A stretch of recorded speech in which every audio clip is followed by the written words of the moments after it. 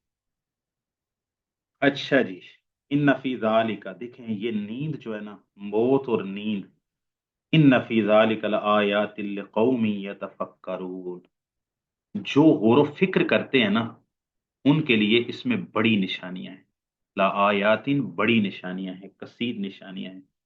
تو بہرحال تو یہ بات ذہن میں رکھنی چاہیے۔ باقی نا آپ میں سے کس کس کو پتہ ہے کہ شہادت القرآن ایک کتاب ہے؟ آپ میں سے کسی نے نام سنا ہے؟ کتابوں کا تعارف اس لیے کرواتا ہوں کہ آپ اپنے پاس ایک فہرست بنا لیں، کتابیں خریدیں، طالب علمی دور میں انسان کتابیں خریدنے کا ذوق پیدا ہو۔ شہادت القرآن ابراہیم کیا میر بولے؟ سیالکوٹی صاحب کی کتاب ہے، کس کس کو پتہ ہے جی اس جی کے؟ جی مجھے پتا ہے، الحمدللہ الحمدللہ۔ ہاں، یہ جو حیات مسیح علیہ السلام کے اوپر اردو میں، اور اگر میں یہ کہوں کہ عربی میں بھی، کیونکہ اس موضوع پر اس طرح عرب کے لوگوں کو لکھنے کی ضرورت ہی کبھی پیش نہیں آئی، چونکہ یہ فتنہ زیادہ ہمارے ہندوستان میں پیدا ہوا، اور کچھ سر سید نے بیڑا غرق کیا، اور اللہ تعالیٰ اس کا بھی بیڑا غرق کرے۔ اچھا، 33 ڈگری کا فری میسن بھی بعض لوگوں نے تحقیق کیا ہے، وہ شخص تھا۔ تو باقی بعد میں یہ جتنے بھی نیچرسٹ ہیں، اور پھر قادیانی آ گیا، تو ان لوگوں نے پھر نا یہ عیسیٰ علیہ السلام کی حیات آسمانی کا انکار کیا ہے، اور دوبارہ نزول کا بھی انکار کیا ہے۔ تو یہ حیات مسیح پر علیہ السلام پر شہادت القرآن کتاب سے بہتر کتاب کم از کم میرے علم میں منصہ شہود پر موجود نہیں ہے۔ اردو کا تو میں دعویٰ ہی کر رہا ہوں، اور عربی میں بھی میرا یہ دعویٰ ہے کہ نہیں ہوگی، کیونکہ عرب کے لوگوں کو یہ فتنہ اس طرح پیش ہی نہیں آیا، یہ فتنہ ہی ہمارے ہندوستانی لوگوں کا تھا یا اجمیوں کا تھا، تو اس پر بہترین کام اسی میں ہوا ہے۔ تو وہ کتاب آپ کو ضرور خرید کرنی چاہیے، کتاب و سنت .com پہ PDF میں مل جائے گی۔